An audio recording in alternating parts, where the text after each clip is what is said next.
bismillaahi raxmaani raxiim waxaan oo wanaagsan khiyaarta hawadiga daawanaysa ku soo dhawaada wararkii caalamka kuwadii ugu dambeeyay wadahana kale ka daawataan page-kan muqaal wareedka intuu socday hadduu beedmaha ku noqon doontaan macluumaad ku saabsan maxay tahay sirta uu qariyay madaxweynaha imaaraadka ee uu soo bandhigay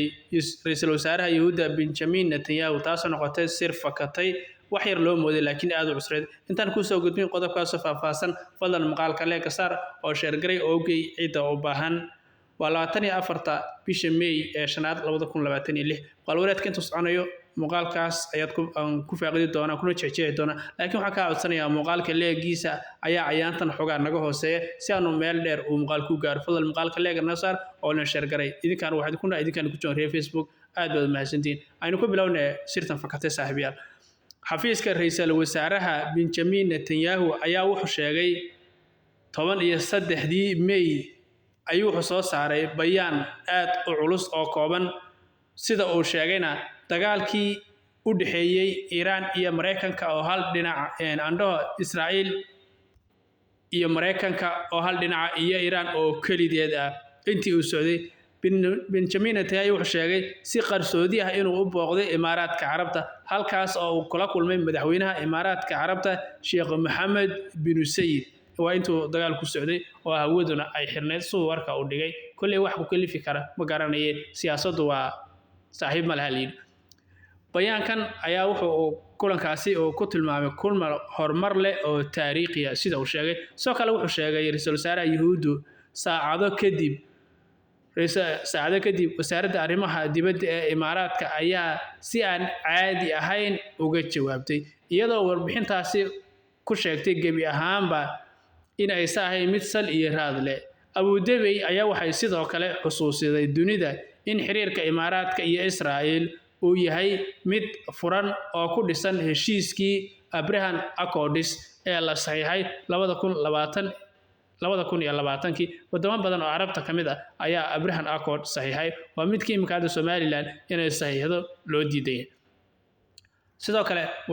wararka soo baxaya ayaa waxay sheegeen in Imaaraadku uu si weyn uga carooday shaacinta Benjamin Netanyahu uu shaaciyay warbaahinta Yahuuda Israa'iil ayaa markiiba buuxisay meelihii bambanaana ee sheekadan wargeyska loo yaqaano The Times of Israel oo isaguna aad ugu dhow Benjamin Netanyahu ayaa daabacay faahfaahin dheeraad ah oo ku saabsan safarka qarsoodiga ah taas oo si ceebaysay Abu Dhabi isla markaana wiiqday diidmadii Abu Dhabi ee ay gaashaanka ugu daruurtay sidoo kale wargeysku wuxuu sheegay in kulanku uu dhacay 26 Maarso oo ka dhacay magaalada Al Ain oo u dhow xadka Oman oo socday saacado badan waa kulankaas wuxuu intaasi ku sii daray ninka lagu magacaabo MBZ oo loola jeedo madaxweynahaasi Imaaraadka Netanyahu oo ku qaaday gaarigiisa gaarka isagoo oo ka soo qaaday garoonka una kixeeyay baa liidi isagoo gaarigiisa gaarka ku kaxaynaya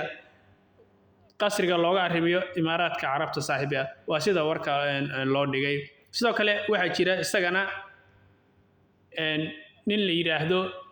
halkaas ka dhixgal saaxiibayaal faahfaahin kale iyaduna waxa jirta sheegaysa in xogta duulimaadka ay muujisay laba diyaaradood oo ganacsi oo loo yaqaano Bambeer oo ah kuwaas oo la xiriira Israa'iil kana duulay magaalada Tel Aviv kuna degay magaalada Al Ayman maalintaas sidoo kale sirdoonka Mossad nin kamid oo la yiraahdo Sib Akmon ayaa wuxuu isna uu sheegay inuu hore uga ahaan jiray madaxa shaqaalaha ee Netanyahu ayaa Facebook ku soo qoray inuu safarka ku weliyo Netanyahu wuxuuna sheegay in booqashadu ay ahayd mid qarsoodi maalinta isla markaana wuxuu yiri Sheikh Mohammed bin Zayed wuxuu Netanyahu si dhaqso ah uga qaaday garoonka isagoo u kaxeeyay qasriga raalaha hargaba iska jira si warka loo dhigay sidoo kale wargeyska la yiraahdo Wall Street Journal ayaa isna qoray madaxda Mossad nin lagu magacaabo oo kamid ah David Barna nin la yiraahdo oo ugu yaraan isaguna laba jeer oo booqday Imaaraadka Carabta intii dagaalku socday tan waxay ka dhigan tahay muqaadaraadka Mossad inay intii dagaalku socday ay imaaraadka ay booqanayeen waa sida warbixinta aad u jeedaan war kale ayaa isaguna sheegaya in caasimada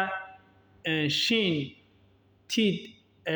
David Zin sidoo kale isaguna uu sheegay in imaaraadka halka taliyaha ciidamada Israa'iil ee la yiraahdo Eyal Samir isna oo si gaar ah loogu sheegay in uu safar ku tagay sida dalkaas imaaraadka carabta dhamaan Mossad ayaa halka isku tisad ay warku u muuqda saraakiil Mareykan ah oo uu ku jiro isagana safiirka Mareykanka ee Israa'iil isna u fadhiya ayaa isna hore u xaqiijiyay in Israa'iil askar ay u dirtay imaaraadka si ay uga howlgalaan nidaamka difaaca cirka ee Iron loo yaqaano Dome oo gudaha dalka imaaraadka yaala soo ma jeedid halka waxa ka cad sidoonka Mossad ee Israa'iil inay dhamaan iyo madaxdooduba ay halkaasi ay joogeen marka waxaad u jeedaa inuu imaaraadku muslim sheegto uu yahay mid munaafiq saaxiibayaal waxyaalihii dambe ka soo cusbanada maqaalada kale ay ku daawan doontaan fadlan maqaalka leega noo saar oo noo share garay si uu meel dheer u gaaro idinkuna aad macluumaadyo muhiim halkan uga faa'iidaan aad baa mahadsanid